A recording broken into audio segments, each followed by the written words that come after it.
ज्ञातारं विश्वतत्त्वानां वन्दे तद्गुणलब्धये वन्दे तद्गुणलब्धये। हम सब इस विषय को समझ रहे हैं।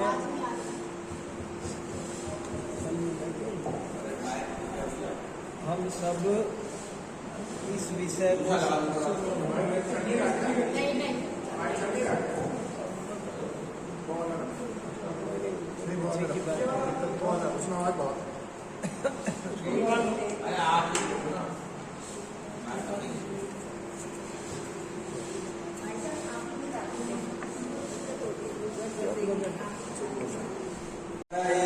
बहुत ही इम्पोर्टेंट टॉपिक चल रहा है।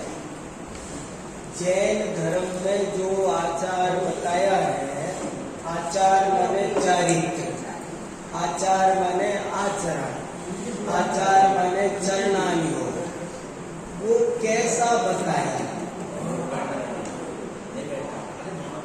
ये बात तो सारी दुनिया कहती है कि आचार प्रथमो धर्म, कि आचार पहला धर्म है। चारित्र की बहुत महिमा गाई है। चारित्रम खलु धम्मो, चारित्र वास्तव में धर्म है। खूब गीत गाए हैं, लेकिन वो चारित्र कैसा होता है ये समझ करके उसको अपनाया जाए तो वो सम्यक चारित्र बनता है और वही प्रशंसनीय है, वही गुणकारी है। जितने गीत चारित्र के गाए हैं वो केवल चारित्र के नहीं है, सम्यक चारित्र है।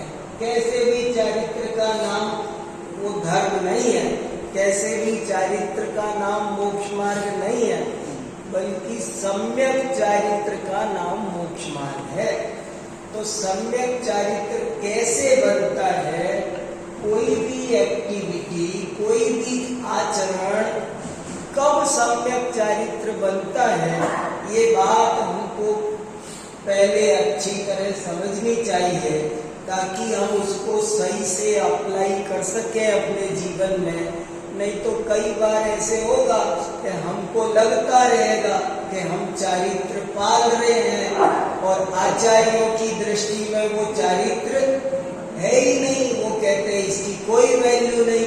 तब फिर बड़ी दिक्कत होगी। हम तो कहेंगे जैसे कोई बच्चा दुकान पर 2000 का नोट लेकर जाए, के इसमें सामान दे दो। अब दुकानदार के तू तो नोट नकली लाया है, अब दुकानदार क्या दे दे? नकली नोट लेकर जाए तो क्या सामान मिलेगा? ऐसे ही कोई नकली चारित्र लेकर मोक्ष मार्ग पे बढ़ना चाहे तो नहीं बढ़ पाएगा। इसलिए हमको ये बात अच्छी तरह समझनी है। चारित्र होना चाहिए, इसमें कोई दो राय नहीं। चारित्र बहुत महान है, इसमें कोई दो राय नहीं। लेकिन ऐसा बहुत बार बहुत जीवों के साथ होता है कि वे जिसे चारित्र समझ रहे होते हैं वो चारित्र ही नहीं निकलता है। इसलिए हमको ये बात समझना बहुत जरूरी। कैसी कैसी विशेषताएं हमने, करीब 25 विशेषताएं पढ़ ली हमने, और कैसी कैसी पढ़ी कि यदि माया होगी, यदि मिथ्या होगा, यदि निदान होगा, 3 बुरी बातें होंगी, 3 शल्य होंगी, तो आप व्रती होकर भी चल नहीं पाएंगे। शल्यमिव शल्यः, शल्य माने कांटा, शल्य माने कंकड़। जैसे समझ लो मैं जूते पहन के चल रहा हूँ, लेकिन डियर पार्क में घूमने गया और नीचे से कांटा चुभ रहा है तो मैं दौड़ नहीं पाऊंगा।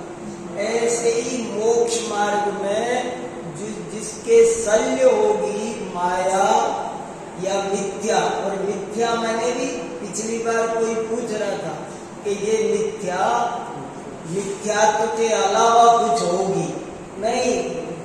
मिथ्या माने साफ साफ लिखा है, मैंने घर जाके फिर देखा, सर्वार्थ सिद्धि में साफ साफ लिखा है, मिथ्या माने मिथ्या दर्शन, ऐसे साफ।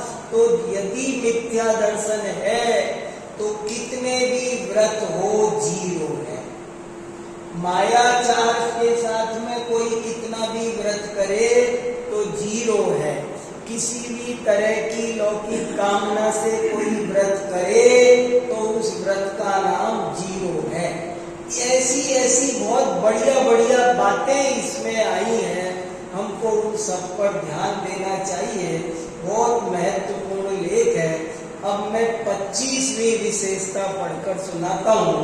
देखो क्या लिखा है, बहुत ही इम्पोर्टेंट है। यही कारण है कि जैनाचार में व्रत और सील, देखो 24वां भी पढ़ना जरूरी है, हालांकि हमने पढ़ लिया, लेकिन इससे लिंक है उसका गहरा। 24 और 25 पढ़ रहा हूं। पेज नंबर 11, पेज नंबर 11, बिंदु नंबर 24-25। देखो क्या लिखा, जैन आचार शास्त्र में बार बार ये कहा गया है कि व्रत तो वास्तव में एक ही है, अहिंसा, शेष सब तो उसी के पोषण हेतु है अथवा एक उसी के विस्तार रूप है। अतः एक अहिंसा के ही पूर्ण पालन में समस्त जैनाचार का पूर्ण पालन हो जाता है। बहुत इंपॉर्टेंट है। और अभी मैं 25वां भी पढ़ देता हूँ, फिर खुलासा करेंगे। 25वें में लिखा कि यही कारण है कि जैनाचार में व्रत और सील, इन दो की अवधारणा प्रस्तुत की गई है। दो बात की गई, एक को कहते हैं व्रत और एक को कहते हैं सील। अहिंसा व्रत है और शेष सब सील है। जो व्रत को पुष्ट करे उसे सील कहते हैं। अहिंसा ही एक व्रत है, शेष सत्य, अचौर्य, ब्रह्मचर्य, अपरिग्रह, दिग्व्रत, देश व्रत, अनर्थ दंड, अतिथि संविभाग, रात्रि भोजन त्याग, ये सब सील हैं। समझना, एक बहुत खास बात समझना, बहुत लोग नहीं समझते हैं। दो चीज है, एक का नाम व्रत और एक का नाम सील। क्या फर्क होता है व्रत और सील? बहुत से लोग सील माने ब्रह्मचर्य समझते हैं। यहाँ वो अर्थ नहीं है। यहाँ सील का मतलब है व्रतों की रक्षा करने के लिए जो और व्रत लिया जाता है उसका नाम सील। फिर सुनना, व्रत की रक्षा करने के लिए जो और व्रत लिया जाता है उसका नाम सील। जैसे ब्रह्मचर्य व्रत का उदाहरण देना, जैसे ब्रह्मचर्य व्रत क्या है कि काम सेवन नहीं करना। स्वदार संतोष व्रत का मतलब क्या है? लेकिन अब दूसरे के बिस्तर पर भी नहीं बैठेंगे। क्यों? क्योंकि मुझे मेरे व्रत की रक्षा करनी है, इसलिए मैंने ये और बाड़ लगा ली। कोई पालन करनी है, उसमें मैंने बैरियर खुद लगा दिया, उसके बाहर का लाभ तो टूटा ना। इसलिए दिव्य व्रत, देश व्रत आदि सारे के सारे 7 व्रत है, उनको कहा जाता है सील व्रत। और अहिंसा, सत्य, अचौर्य, ब्रह्मचर्य और अपरिग्रह या परिग्रह परिमाण, इनको कहा जाता है व्रत। कुछ 5 व्रत और 7 सील। लेकिन अब एक और बात कह रहे हैं आचार्य अमृतचंद्र पुरुषार्थ सिद्धि उपाय में। अब और एक कदम बढ़कर बात कह रहे हैं कि वास्तव में देखा जाए तो व्रत 5 नहीं होते, व्रत तो एक ही है, बाकी 11 सील है। पहले क्या कहा था कि 12 में से 7 सील है, व्रत 5। और अब क्या कह रहे हैं कि गहराई गहराई से सुनोगे तो व्रत तो एक है, अहिंसा, और बाकी ये चार भी, ये भी सीली है। क्योंकि अगर किसी ने अहिंसा का पालन कर लिया तो वो झूठ भी नहीं बोलेगा, वो चोरी भी नहीं करेगा। चोरी करने से हिंसा होती है, समझ में आता है? किसी ने बड़े मुश्किल से पैसा इकट्ठा किया और मैं चुरा के ले आया, धनम वही प्राणा। अरे धन तो प्राण है किसी के, आदमी मर जाए पर पैसा ना छोड़े, और तुम उसके पैसे ले आए। तो पैसे चुराना, वो पैसे छीनना, वो भी उसके प्राण छीनना ही है, वो भी हिंसा ही है। आपने झूठ बोल करके दुख दिया, चुरा करके दुख दिया, आप पांचों तरह से दुख दे सकते। तो एक मैं ये कहना चाह रहा हूं, आज का एक जो सबसे ज्यादा समझने का पॉइंट है वो ये है कि अपन अहिंसा को अच्छी तरह समझें। एक अहिंसा समझ में आ गई तो सारा जैन धर्म समझ में आ जाएगा। दो पार्टी है, हिंसा और अहिंसा। हिंसा माने सारे विकार, झूठ बोलना भी हिंसा, जो सारी गलतियों का नाम हिंसा है, और सारी गलतियों को छोड़ने का नाम अहिंसा। अहिंसा ऊंची चीज है, केवल इतना सा नहीं है कि मैं किसी जीव को नहीं मारता हूं, बस हो गया मैं पूर्ण अहिंसक। पूर्ण अहिंसक बनना हो तो सारी गलतियां छोड़नी पड़ेगी। सारी गलती का मतलब जरा बहुत लंबा चौड़ा है, आसान काम नहीं है। सारी गलती माने केवल झूठ, चोरी, कुशील, परिग्रह नहीं। बताओ, परिग्रह रखना हिंसा है, ये जच रही है बात? 25 कसाए हैं, हास्य, हंसना भी हिंसा है, हंसना भी हिंसा है। रति, अरति, शोक, भय, शोक करना हिंसा है, आपको लगता है? डरना हिंसा है, डरना, भय भी हिंसा है। ये समझ में आ रहा है? ये नहीं आ रहा हमारी समझ में, लेकिन आचार्य कह रहे हैं अहिंसा में आत्मा के सारे विकारों का त्याग होना चाहिए, तब आप पूर्ण अहिंसक हो। राग का भी त्याग होना चाहिए। यहाँ पुरुषार्थ सिद्धि उपाय में तो परिभाषा बनाई, अहिंसा किसे कहते हैं? तो उन्होंने कहा आत्मा में राग आदि की उत्पत्ति होना हिंसा है, और वो नहीं होना, बस इसका नाम अहिंसा। हमारे जैनी भाई ये बात नहीं समझ रहे हैं।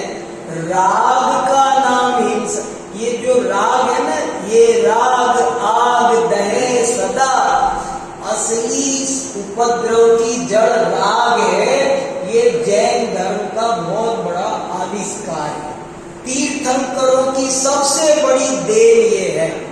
जैन धर्म ने कोई सबसे बड़ी बात सिखाई है तो वो ये सिखाई है, राग भी बुरा है और राग सारे उपद्रवों की जड़ है।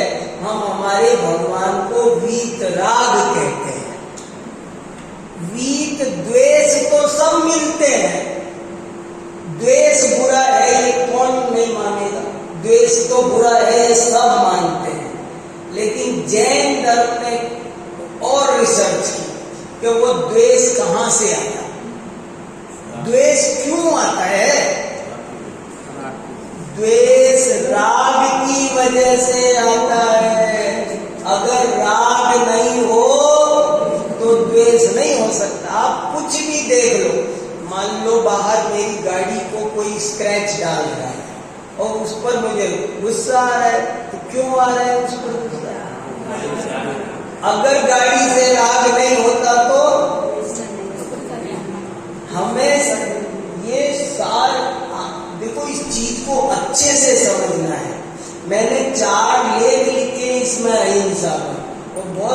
बढ़िया लेके आगे अहिंसा पर। इसमें ये सब लोग समझते नहीं है। अहिंसा को ठीक से समझने वाले जैन भी नहीं है। अजैनों की तो छोड़ो, वहां तो जैसे तैसे हिंसा को जस्टिफाई कर देते। एक बात कान खोल के सुनना, हिंसा को जैन धर्म कभी भी किसी भी रूप में जस्टिफाई नहीं करता है, कैसे भी उचित नहीं ठहराता है, कोई भी परिस्थिति हो। और ये फर्क है, दूसरे धर्म आपको ऐसे कहते मिलेंगे, वैदिकी हिंसा हिंसा न हो।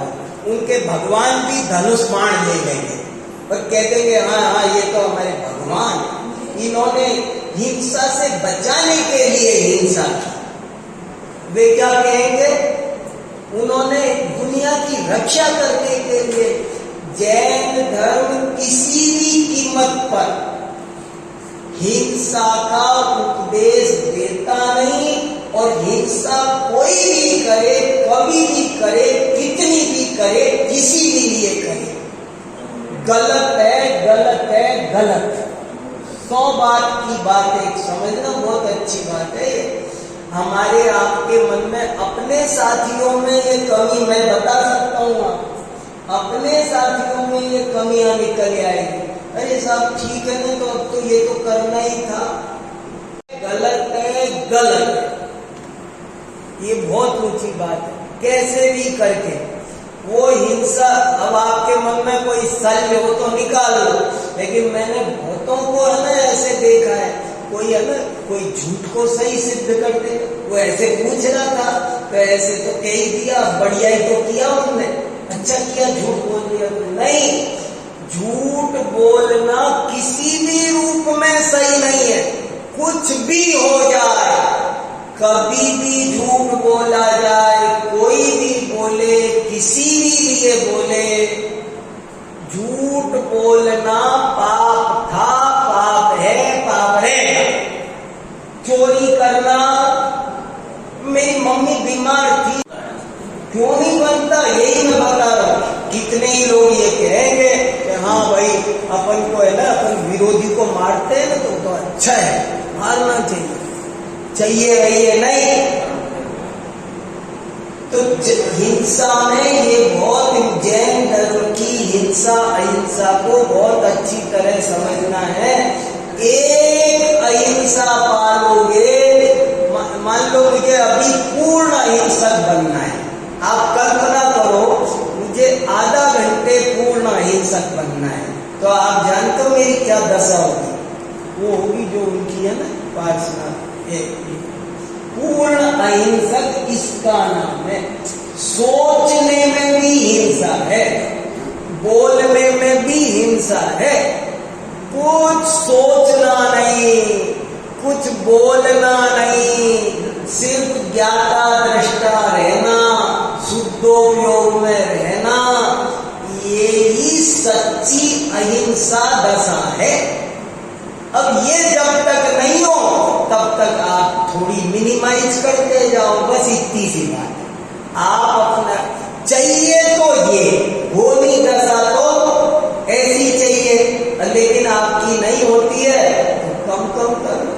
तो कितना जोड़ दिया, व्रत एक ही है। कितने व्रत बताए जैन धर्म में, बताया आपको? कोई 10,000, ये तो 12 तो मैं वैसे ही बता रहा हूं, और भी सुगंध दशमी व्रत, बहुत सारे व्रत है। व्रतों की एक व्रत कथा कोश है पूरी, 10,000 तरह के व्रत, व्रतों का कोई अंत नहीं है। बहुत व्रत है, ये भाई का, ये बहन का, ये फलाने का, ये दिखाने का, ये स्थिति का, ये स्थिति का, ये अष्टमी का, ये पंचमी का, ये चतुर्दशी, व्रतों का कोई अंत है? बहुत व्रत है। 16 कारण के व्रत कितने हैं? पंचमेरु जी के व्रत अलग है, नंदीश्वर जी के व्रत अलग है। व्रत कोई 10,000 व्रत है, लेकिन सुनो सुनो सुनो, व्रत एक है, अहिंसा, और बाकी सब उसके बेटे होते हैं। सब उसी की फैमिली है, रूट एक है। अहिंसा को जो पाल लेगा वो सब व्रत पल जाएंगे उसके, और जिसने अहिंसा व्रत को नहीं पाला उसका कोई व्रत नहीं पलेगा। कितना साफ साफ लिखा, कितनी सुंदर श्लोक लिखा है, आत्म परिणाम हिंसन हेतुत्वात् सर्वदेव हिंसयिता अनृत वचनादि केवल मुदारतम शिष्य बोधाय। के सुनो, अहिंसा ही एकमात्र व्रत है, और कोई व्रत वो तो सब उसको ही पुष्ट करने के लिए। देखो कितना अच्छा लिखा, बाकी बातें तो छोटे बच्चों को समझाने के लिए और डिटेल कर करके समझाने के लिए बताई गई है। उनको समझ में नहीं आता तो उनसे कहा झूठ बोलना भी बंद करो बेटा, ये भी बंद करो। फिर व्रतों की भावनाएं बताएंगे, फिर क्या क्या बताएंगे। पर वास्तव में मूल बात एक समझ लो जैन धर्म की, कि यहाँ तो राग आग है, उसे छोड़ना है। 100 बात की एक बात है, कभी भूल के भी राग को अच्छा नहीं बोलना। जो राग को अच्छा बोलता है वो जैन धर्म के विरुद्ध बोलता है। ये बात आप लोगों को देखो कितनी अच्छी बात कही। और आगे इस प्रकार हम यह कह सकते हैं कि वास्तव में प्रधान तत्व दो ही हैं, हिंसा और अहिंसा। हिंसा में सारे पाप गर्भित है और अहिंसा में सारे व्रत गर्भित है। ये छोटी बातें नहीं है, बहुत ऊंची बात है। जैनाचार में हिंसादी पापों के त्याग का और अहिंसादी व्रतों के पालन का उपदेश मात्र इसलिए नहीं दिया जाता है कि उससे अगले जन्म में सुख की प्राप्ति होगी, बल्कि इसलिए दिया जाता है कि हिंसादी से इस जन्म और परजन्म दोनों में दुख मिलता है, और अहिंसा आदि से इस जन्म और परजन्म दोनों में सुख मिलता है। यथा हिंसा दिशुया मुद्रा पाया बद्ध दर्शन। ये और भी क्रांतिकारी बात है। क्या कहा देखो, मैं सरल करके बताता हूँ। बहुत से लोग व्रत इसलिए पालते हैं, चारित्र इसलिए धारण करते हैं कि अगला जन्म में फल मिलेगा। अभी किसी को परे लोग व्रत करते, चाहे जैन आचार की विशेषता पढ़ रहे हैं ना, बहुत से लोग आचरण किस लिए करते हैं कि निभा लो भैया, निभा लो, अरे थोड़ा सा सहन कर लो, सब देखो अगले जन्म में लॉटरी लगने वाली है तुम्हारी, मजे आ जाएंगे, अभी मत घबराओ तुम। घबरा रहे, दुखी हो रहे, परेशान हो रहे हैं और ढोरे नहीं, इसका नाम जैनाचार नहीं है। अगले जन्म की कोई बात नहीं सोचो।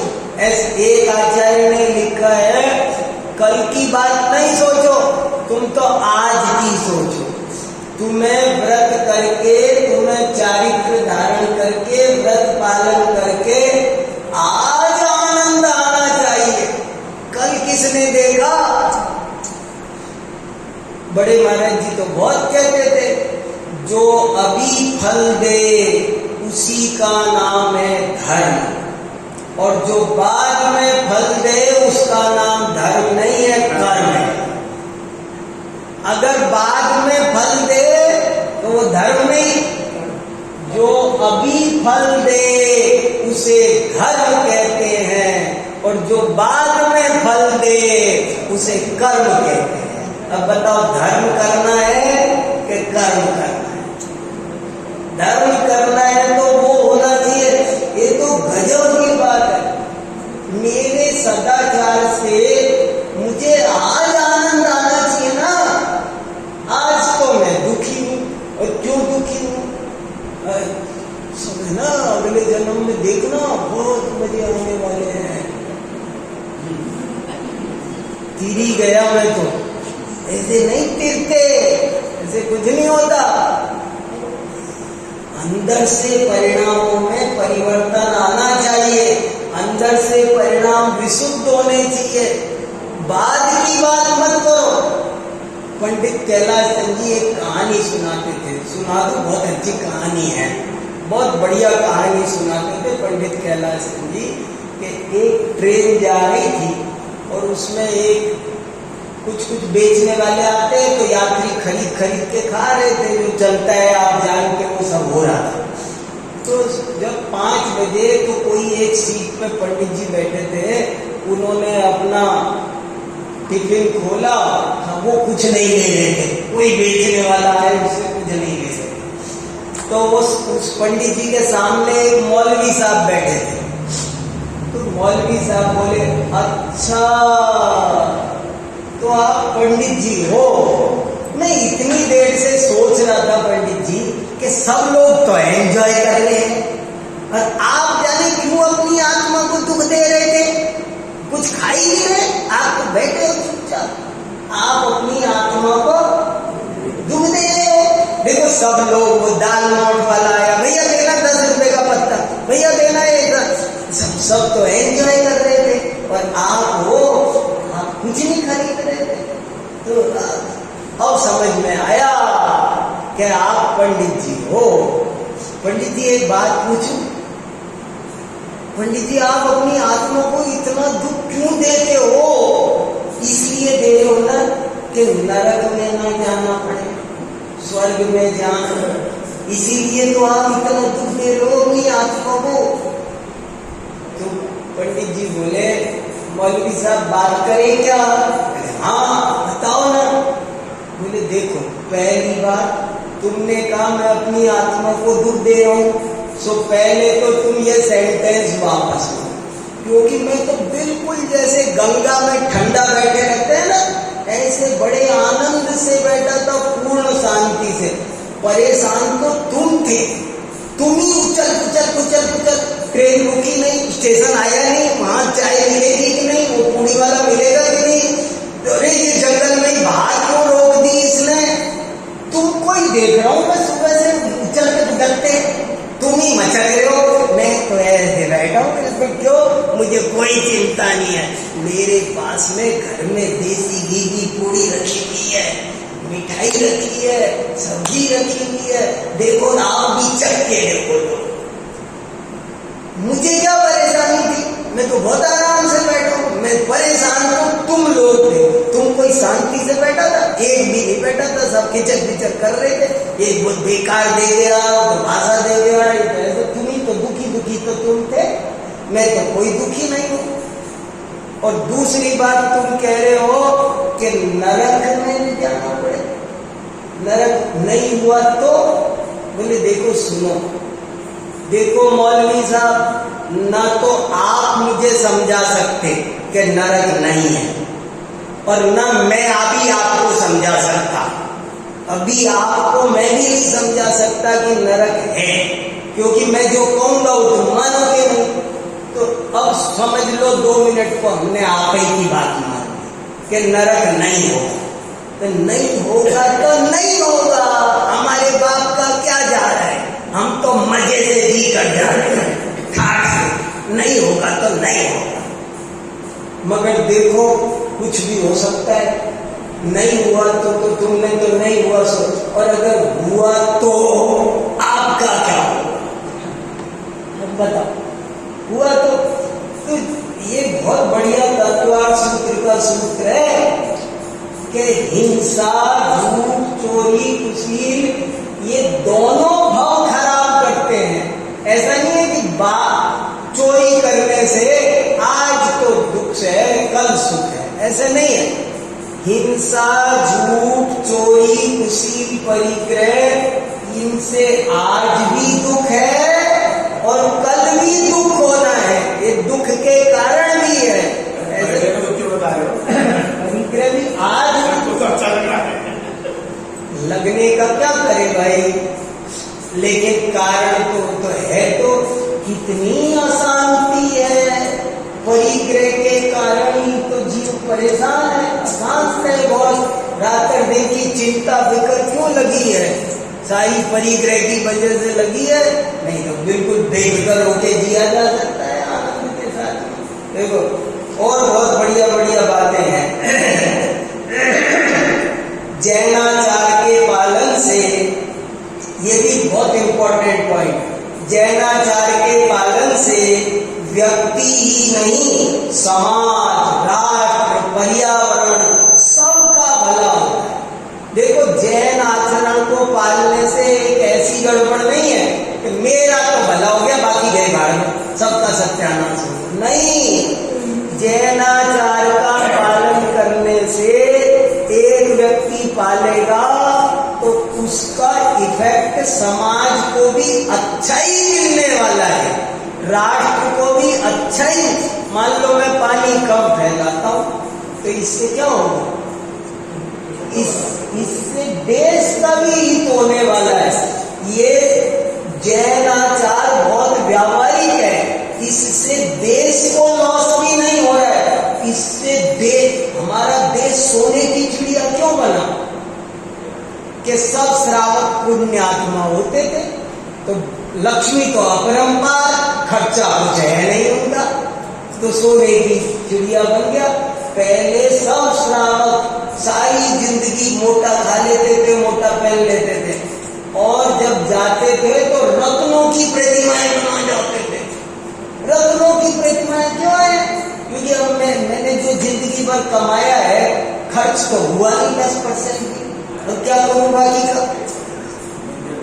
तो ये काम होता था। जो राष्ट्र का भी भला होता है।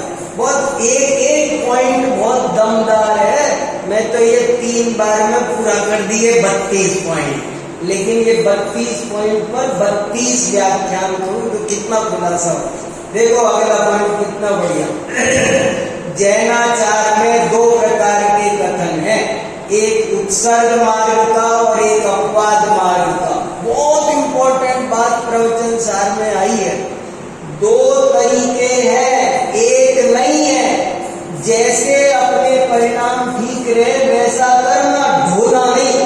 देखो उत्सर्ग मार्ग तो ये है, देखो साधक को दोनों की मैत्री के साथ निर्वाह करना चाहिए। उदाहरणार्थ जैनाचार में एक बार लिए हुए व्रत को छोड़ना, भंग करना एकदम बुरा निषिद्ध कहा गया। व्रत भंग करना चाहिए कि नहीं? कुछ भी हो जाए पर भंग नहीं करना चाहिए, लेकिन ये उत्सर्ग मार्ग है। और अगर परिणाम खराब हो रहे हो तो नरक में चले जाना चाहिए कि व्रत छोड़ देना चाहिए? देखो कैसी गजब की बात है। आचार्यों ने कहा तेरे परिणाम ठीक नहीं हो रहे हो तो लौट ले, चिंता मत कर। देखो बहुत अच्छा दिया। जैनाचार में एक बार लिए हुए व्रत को छोड़ना बुरा कहा, गृहीत प्रतिज्ञा को कथमपि न छोड़ने का उपदेश दिया, हजारों कहानी लिखी।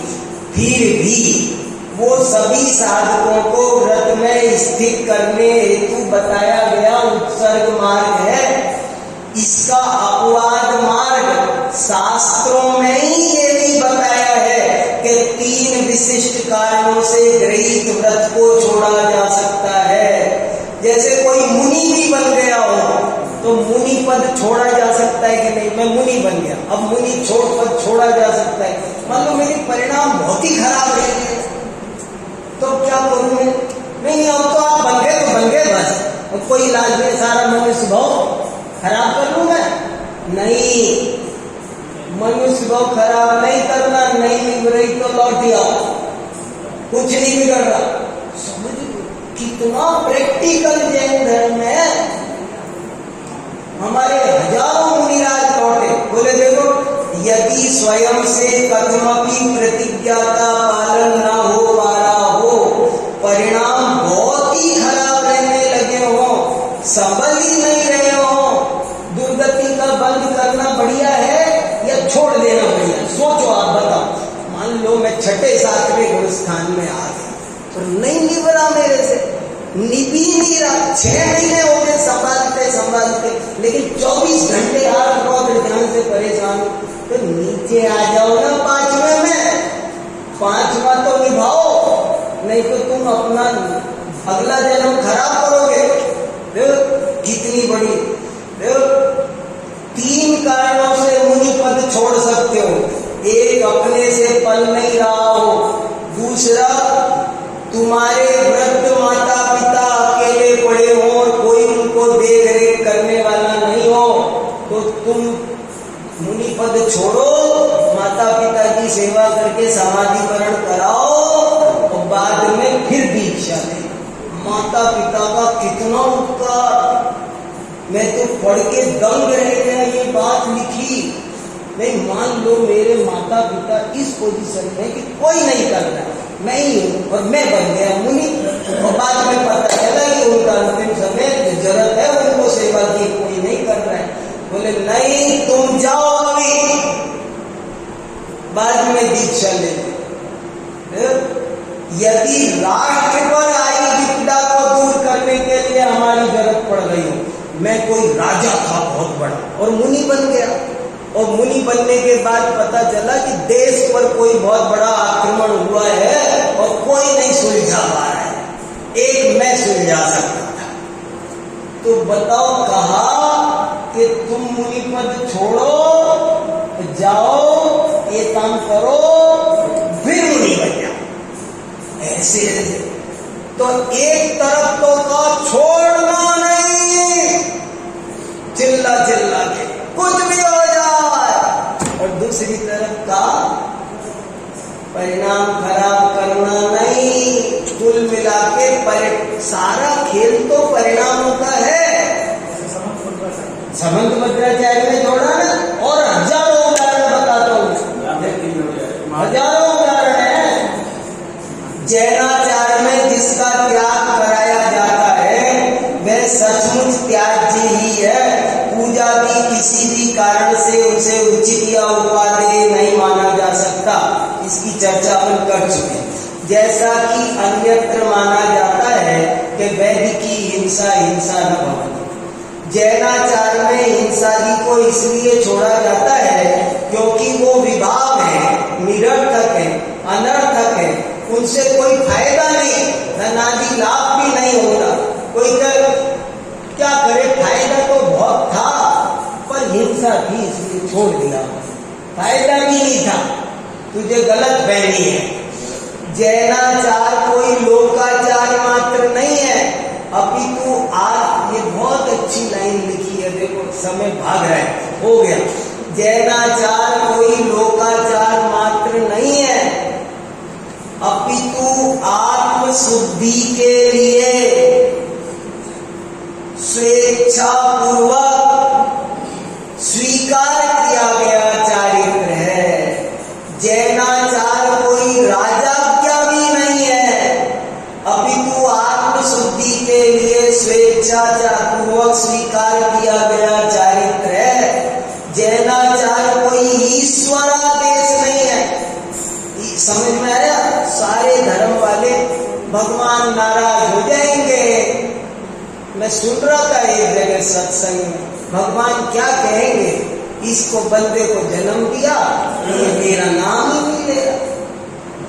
भगवान को राजी करने के लिए जैन धर्म में कोई आचरण, हम रात में खाना क्यों छोड़े, खुश हो जाएंगे पारसनाथ भगवान? नहीं, कोई ईश्वर का ऑर्डर नहीं है, हम फतवे नहीं निकलते हैं कि रात को खाना नहीं खाएंगे, खाएगा तो उसको काफिर करके वहाँ दोजख में डाल देंगे। ऐसे कुछ नहीं है यहाँ ऐसी कोई झूठी धमकी नहीं है। ईश्वरादेश ऐसा भी नहीं है। ईश्वर को प्रसन्न करने या उनके कोप से बचने के लिए सब लोग इसीलिए कर रहे। अरे वो भगवान गंगा जी में नहीं बहाएंगे तो क्या होगा, भगवान क्या कहेंगे, श्राद्ध नहीं करेंगे तो क्या होगा, भगवान क्या कहेंगे, सब भगवान से डर डर के। अरे आज अमावस्या उनको नहीं पूजा तो नाराज हो जाएंगे। या तो लोग डर के कर रहे हैं या किसी लोभ में कर रहे हैं, भय में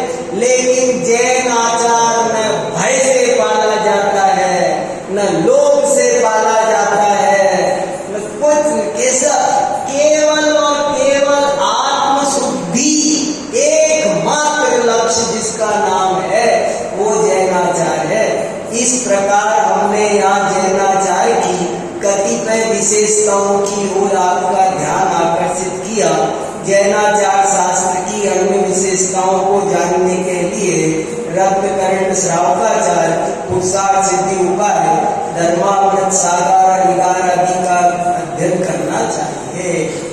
ये नीचे भी बहुत बढ़िया लिखा है, कामना भावना सब पढ़ो आप लोग, स्वाध्याय करो, बहुत अच्छा।